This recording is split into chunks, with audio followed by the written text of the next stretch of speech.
दूसरी जो बात आपने कही कि विवाद करवाता हूं, तो मैं इस बात से इत्तेफाक नहीं रखता हूं। सवाल पूछना हम सबका हक है। लोगों को ये लगता है कि भाई ये सवाल विवादित है या इस सवाल को लेकर कोई विवाद हो सकता है, बवाल हो सकता है, तो वो उनका अपना।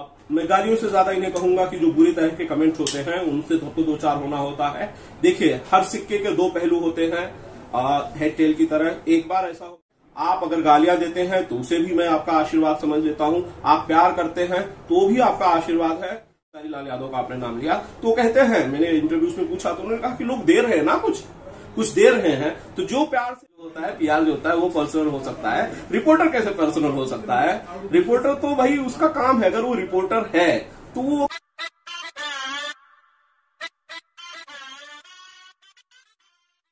नमस्कार, मैं हूं छोटू बाबू छपरा वाले और आप लोग देखना शुरू कर दिए हैं भोजपुरिया टनाटन। दोस्तों, आज हमारे बाजू में जो शख्स बैठा है, इनकी बहुत सारे इंटरव्यू देख के ही मुझे प्रेरणा मिला कि मैं इंटरव्यू करूं। और भोजपुरी में इनकी खासियत यही है कि जितने सारे विवाद होते हैं ना, उनको करवाने में सबसे पहला हाथ इन्हीं का होता है। हाल फिलहाल इनके चैनल पे जाइएगा तो देख लीजिएगा। सर, आप ऐसा क्यों करते हैं? सबसे पहले तो ये कहा आपने ये जो चीज कही कि आप मुझे देखकर आपको प्रेरणा मिली, तो उसके लिए मैं शुक्रिया कहूंगा आपको और थैंक यू सो मच। अगर आपको इंस्पिरेशन मिली। दूसरी जो बात आपने कही कि विवाद करवाता हूं, तो मैं इस बात से इत्तेफाक नहीं रखता हूं। सवाल पूछना हम सबका हक है और वो पूछना चाहिए, वही काम करता हूं। और बस ऐसे ही चल रहा है, 17-18 सालों से तो ऐसे ही चल रहा है। सवाल पूछते गए, जवाब मिलता गया, कई बार नहीं मिला, बस यूं ही है। इसमें ज्यादा कुछ कहने के लिए है नहीं, लेकिन उस बात से मैं इत्तेफाक नहीं रखता हूं। हाँ, ऐसा होता है कई बार कि लोगों को ये लगता है कि भाई ये सवाल विवादित है या इस सवाल को लेकर कोई विवाद हो सकता है, बवाल हो सकता है, तो वो उनका अपना नजरिया होता है। हमारा काम ये होता है कि भाई आप सवाल पूछिए, वो सवाल जो लोग पूछना चाहते हैं, वो सवाल जो लोगों के मन में है, जो डायरेक्टली वो स्टार से नहीं पूछ सकते हैं, वो सवाल पूछने का काम हम जैसे लोगों को आप लोगों ने सौंपा है। और कोशिश करते हैं कि वो सवाल जो आप पूछना चाहते हैं वही स्टार से पूछ लें। अब इसमें अगर किसी को कुछ अच्छा लगता है तो भी ठीक है, और कई बार लोग नाराज भी हो जाते हैं, तो क्या करें, ऐसी है। आपका काम है पूछना। वैसे सवाल मैं खुद आपके सोशल मीडिया पेज पे देखता हूँ, साथ ही साथ आपके जो चैनल है उसके कमेंट बॉक्स में देखता हूँ। 2-3 दिन पहले आपने किसी डायरेक्टर का इंटरव्यू किया है, वो भी काफी विवादों में रहा। ऐसा क्यों? देखिए, अपना काम, मैंने जैसा कि आपको कहा कि अपना जो काम है भैया, वो सवाल पूछना है। अब उसके बाद उस पर किसी को कोई विवाद करना है, तो वो जो जिस तरह से देखना चाहता है वो उसकी अपनी मर्जी है, उसमें मैं कुछ कर नहीं सकता हूं। मेरा काम यह है कि भाई सवाल पूछ लूं, जो आप नहीं पूछना, आप जो पूछना चाहते हैं उन सवालों को अपने स्टार्स तक पहुंचाऊं, आपके स्टार्स तक पहुंचाऊं, यही काम है। और इसमें मैंने जैसा पहले भी कहा कि भाई किसी को कुछ चीजें अच्छी लगती होंगी तो हो सकता है किसी को अच्छी भी नहीं लगती होंगी।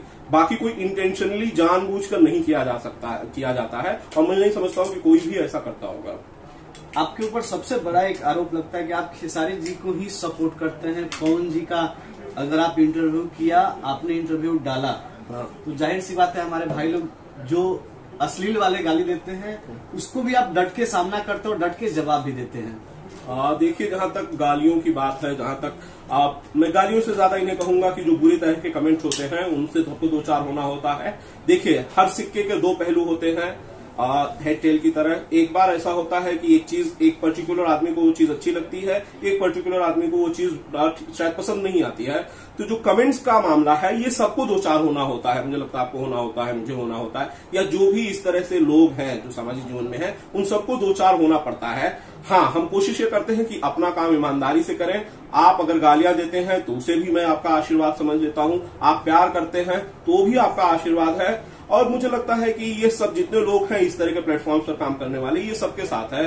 तो जो भी आप दे रहे हैं वो मुझे, जैसा आपने कोट किया यहाँ पर खेसारी लाल यादव का आपने नाम लिया, तो कहते हैं, मैंने इंटरव्यूज में पूछा तो उन्होंने कहा कि लोग दे रहे हैं ना, कुछ दे रहे हैं, तो जो प्यार से दे रहे हैं वो हम एक्सेप्ट कर लेते हैं। मैं भी यही कहूंगा। एक मेरा पर्सनल सवाल है, जहां खेसारी जी की मौजूदगी होती है वहां पे एक शख्स आनंद कमलेश त्रिपाठी जी 2 घंटा पहले एंट्री हो जाती है। हर एक, चाहे वो मुंबई में हो चाहे कहीं ऑल ओवर इंडिया, आपकी मौजूदगी सबसे पहले होती है। क्यों और कैसे होती है और कैसे बनती है?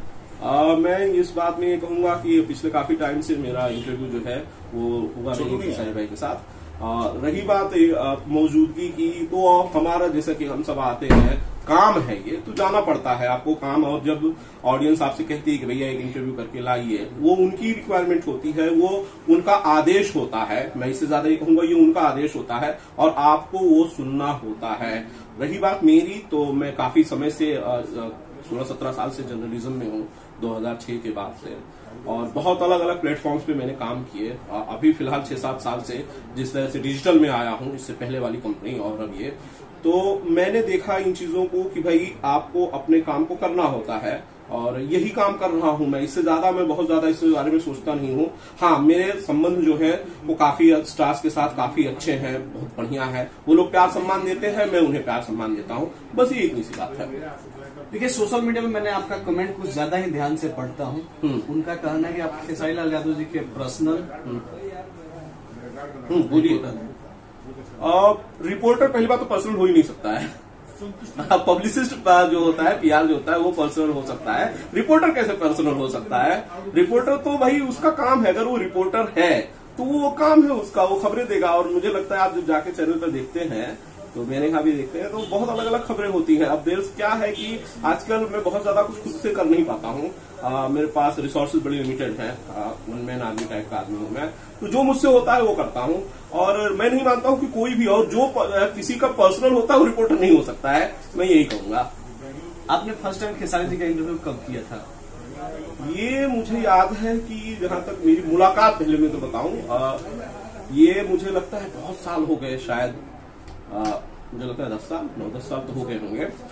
तब मैं अंधेरी में एक फिल्म की डबिंग हो रही थी, दिनेश भाई डबिंग कर रहे थे और वहां खेसारी भाई आए थे, तब हमारी पहली बार मुलाकात हुई थी।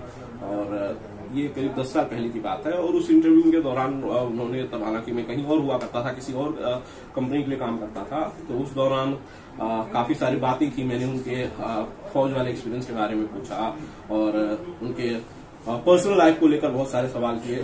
तो करीब मुझे लगता है 10 साल तो हो गए होंगे। आखिरी इंटरव्यू कब किया था आपने? मुझे लगता है कि करीब 4-5 महीने पहले। एक आखिरी सवाल, भोजपुरी इंडस्ट्री ऐसा है कि विवादों से घिरी रहती है। खेसारी जी पर्सनल विवाद में रहते हैं।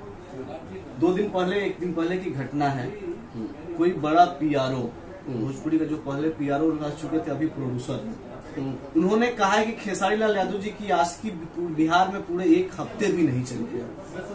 आपकी प्रतिक्रिया जानना चाहूंगा निष्पक्ष। मैं जहां तक मैं अपनी तरफ से इस मामले पर कमेंट क्या करूं, क्योंकि ये मेरा विषय नहीं है। प्रोड्यूसर को क्या लगता है, उसके पीछे उनका क्या डेटा है, क्या एनालिसिस है, वो उस पर बेहतर बता सकते हैं। जहां तक आशिकी की बात है, जो फिल्म रिलीज हुई थी, आशिकी की सिर्फ मेरे बारे में नहीं, मैं जानता हूं जितने इस खबर वाले सिस्टम से जुड़े हुए लोग हैं, वो सब लोग उसे सपोर्ट करते होंगे। और मुझे लगता है कि अच्छी फिल्म थी और अच्छा काम किया, तो इसके लिए मुझे लगता है कि ये उनका अपना, अगर कहीं से एनालिसिस है तो वो जाने, लेकिन मुझे नहीं लगता कि ये कोई इस तरह की बात है। सबने देखा कि फिल्म ने अच्छा किया, ढेर सारे रिकॉर्ड बनाए, बढ़िया बिजनेस किया, ये सबने देखा। और इसके पीछे की जो बात है, अगर वो जो कोई चीज जानते हैं तो मुझे उसके बारे में कुछ कहना नहीं हो, किस बेस पे कह रहे हैं वो जाने। लेकिन जो सारी दुनिया ने देखा कि आशिकी ने बढ़िया बिजनेस किया, ये सबने देखा। आपने आशिकी को काफी फॉलो किया था। जो लोग इस प्रकार की हवा फैला रहे हैं, उनको डायरेक्टली आप क्या कहना चाहेंगे?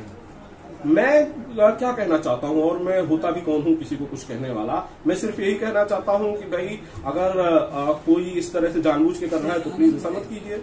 और किसी के भी बारे में नकारात्मक चीजें फैलाना शायद अच्छी चीज नहीं है, मैं यही कहूंगा। और वैसे तो अपने जो तथ्य हैं वो हर आदमी, देखिए ये क्या है, देश जो है डेमोक्रेसी में है, यहाँ पर सबको अपने बोलने के हक हैं, अपने बातें रखने का उनको राइट्स हैं।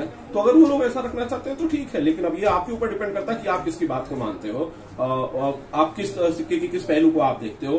तो इसी तरह से है, और मुझे इसमें इससे ज्यादा कुछ कहना नहीं है। जाते जाते इंटरव्यू तो आप आज तक आपने लोगों का इंटरव्यू लिया, मैं फर्स्ट टाइम आपका इंटरव्यू लिया, कैसा लग रहा है आपको? और जो टनाटन के दर्शक है उनसे आप क्या कहेंगे? इंटरव्यू ऐसे तो सवाल पूछना जो काम है वो तो मेरा है, लेकिन आज आपने मुझसे पूछा तो ठीक है, मेरे से जो मुझे लगा, जो मुझे पता था वो मैंने कहा, कोशिश की कि आपके सवालों का ईमानदारी से जवाब दूं। और थैंक यू सो मच कि आपने मुझे इस लायक समझा इंटरव्यू के लिए। टनाटन के दर्शकों से क्या कहना चाहेंगे? मैं टनाटन के दर्शकों से यही कहूंगा कि भाई देखिए, आप लोग अच्छा देखते रहिए, कार्य भाई साहब काफी मेहनत कर रहे हैं और शुक्रिया कहता हूँ। ये आवाज थोड़ा सुनो, तो तेज आवाज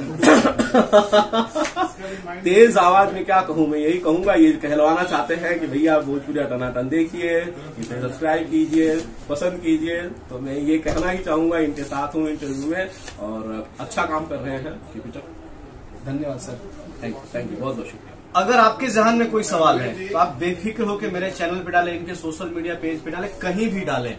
कोई भी सवाल हो, किसी भी प्रकार का सवाल हो, मैं वापस इनसे संपर्क करने की कोशिश करूंगा।